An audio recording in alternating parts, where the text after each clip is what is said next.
Banyak masyarakat belum mengetahui, bagaimanakah penyebaran Islam di Pulau Jawa, siapakah Syekh Subakir dan siapakah Sabdo Palon. Portal Sulut, tanggal 12 Desember tahun 2021, mengutip YouTube, kanal Pegawai Jalanan mengulasnya sebagai berikut. Di antara serat Jangka Jayabaya, salah satu versinya bercerita tentang Syekh Subakir dan peranannya dalam membangun peradaban bangsa manusia di Pulau Jawa. Hikayat Syekh Subakir ini juga lontar kuno yang ditulis oleh Kanjeng Sunan Derajat atau setidak-tidaknya oleh murid atau pengikut beliau.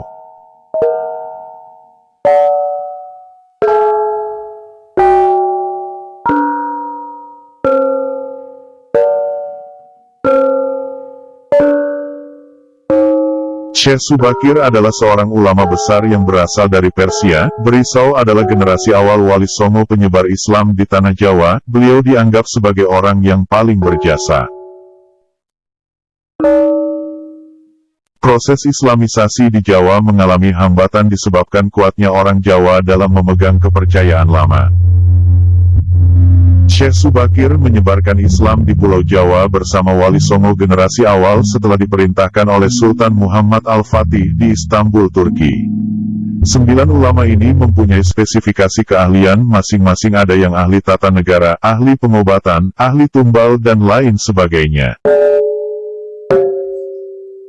Wali 9 ini dibagi menjadi 3 kelompok dan ditempatkan pada 3 tempat yang berbeda, yakni di bagian barat, tengah dan timur di Tanah Jawa. Konon hambatan penyebaran Islam di Jawa oleh keberadaan bangsa jin yang menempati setiap pulau Jawa. Bangsa jin ini dipimpin Sabdo Palon atau Kiai Semar yang bersemayam di puncak Gunung Tidar, Magelang, Jawa Tengah. Syekh Subakir yang ahli ilmu batin segera melakukan pembersihan dengan menancapkan tumpal yang berupa batu hitam di puncak Gunung Tidar. Seluruh Jawa bergejolak, seluruh bangsa jin yang menguasai Tanah Jawa merasakan kepanasan, hingga lari tunggang langgang menyeberang ke lautan, atau menepi terpencil di Pulau Jawa, dan sebagian yang lain ada yang harus mati. Melihat hal tersebut, Sabdo Palon yang telah 9.000 tahun bersemayam di puncak Tidar keluar dalam bentuk manusia berdiri di hadapan Syekh Subakir. Konon setelah terjadi pertempuran antara keduanya selama 40 hari dan 40 malam, Sabdo Palon merasa kewalahan dan menawarkan gencatan senjata. Sabdo Palon menawarkan beberapa poin dalam upaya penyebaran Islam di Jawa. Syarat-syarat itu pun disetujui oleh Syekh Subakir.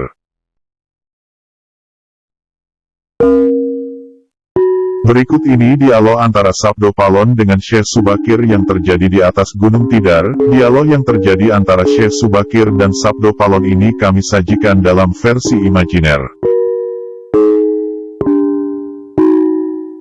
Syekh Subakir berkata, "Siapakah Kisanak ini? Tolong jelaskan." Sabdo Palon bertanya, "Aku ini Sabdo Palon, pamomong Tanah Jawam, sejak zaman dahulu bahkan sejak kedewataan. Akulah pamomong para kesatri, dikenal sebagai Sang Hyang Ismoyo Jati, lalu dikenal sebagai Semar Bodronoyo dan sekarang zaman Majapahit ini namaku Sabdo Palon." Syekh Subakir berkata, "Lahi berarti Kisanak Danyang Pulau Jawa, perkenalkan namaku Syekh Subakir berasal dari tanah Syam, Persia."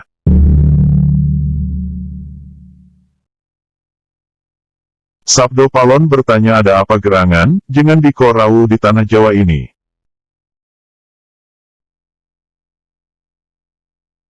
Syekh Subakir menjawab, "Saya diutus oleh Sultan Muhammad yang bertahta di Istanbul.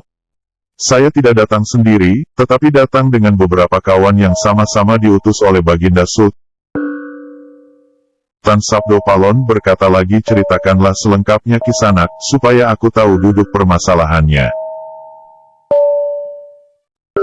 Syekh Subakir menjawab, "Baiklah, suatu malam Baginda Muhammad bermimpi, wisik dari Hyang yang Makaryo Jagat, Gusti Allah Zat yang Maha Suci dan Maha Luhur. diperintahkan untuk mengutus beberapa orang alim ke tanah Jawa ini, yang dimaksud orang alim ini sebangsa Brahmana, resi di tanah Hindu. Dalam bahasa kami disebut dengan ulama. Sabdo Palon kembali bertanya, jadi Jengan Diko ini termasuk ulama itu tadi? Syekh Subakir menjelaskan, ya, saya salah satu dari utusan yang dikirim, adapun tujuan kami dikirim kemari adalah untuk menyebarkan wawaras suci agama suci yaitu Islam. Sabdo Palon kembali bertanya, bukankah Kisanak tahu bahwa di tanah Jawa ini sudah ada agama yang berkembang yaitu Hindu dan Buddha yang berasal dari tanah India, buat apalagi Kisanak menambah dengan agama yang baru lagi?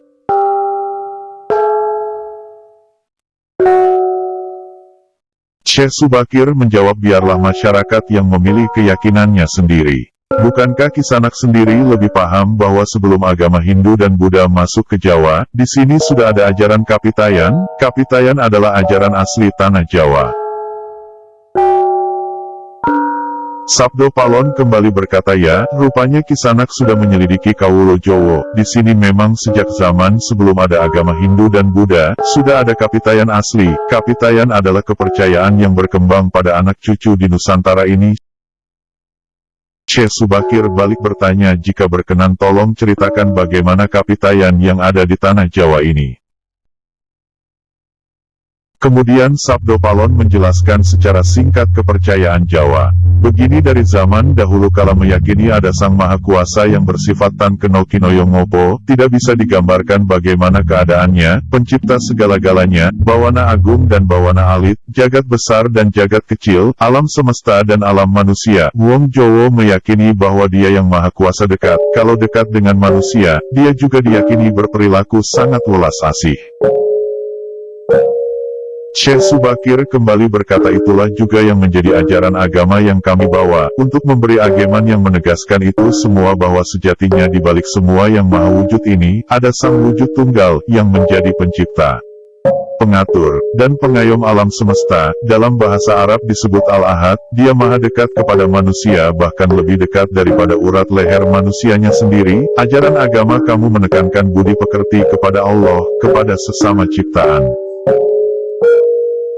Lihatlah Sang Danyang betapa rusaknya tatanan masyarakat Majapahit sekarang, bekas-bekas perang saudara, mati kelaparan, perampokan dan penindasan ada di mana-mana. Ini harus diperbarui budi pekertinya.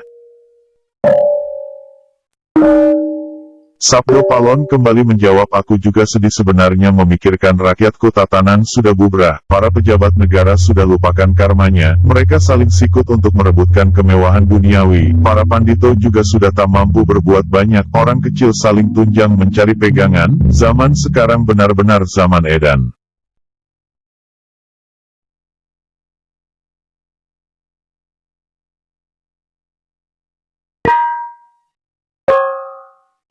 Syekh Subakir kembali berkata, karena itulah mungkin Sang Maha Agung menyuruh Sultan Muhammad Turki untuk mengutus kami ke sini, jadi izinkanlah kami mengajari wawaras suci di sini, di wewengkon kekuasaanmu ini. Sabdo Palon pun menjawab, baiklah jika begitu, tapi dengan syarat-syarat yang harus kalian patuhi. Syekh Subakir kembali bertanya, apa syaratnya wahai Sang Danyang tanah Jawa? Sabdo Palon menjelaskan, pertama, jangan ada paksaan. Sabdo Palon menjelaskan, pertama, jangan ada paksaan agama, dharma atau kepercayaan. Kedua, jika hendak membuat bangunan tempat pemujaan atau ibadah, buatlah bangunan yang luarnya nampak cakram gaya bangunan rumah Jawa walau isi dalamnya Islam.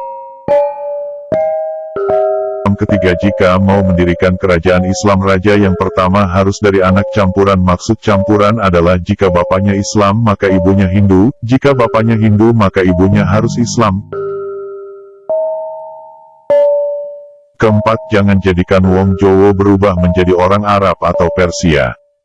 Biarkan mereka tetap menjadi orang Jawa dengan kebudayaan Jawa walau agamanya Islam. Karena agama setahu saya adalah dharma, yaitu lelaku hidup atau budi pekerti. Hati-hati kalau sampai orang Jawa hilang Jawanya, hilang kepribadiannya, hilang budi pekertinya yang adiluhung, maka aku akan datang lagi. Ingat itu 500 tahun lagi, jika syarat-syarat ini kau abaikan, aku akan muncul membuat goro-goro. Sebelum lanjut nonton video ini, jika kalian suka dengan channel Calon Profesional, silakan kalian support kami dengan cara subscribe dan klik tanda loncengnya. Silakan gunakan headset Anda untuk mendapatkan suara yang jernih. Selamat menonton.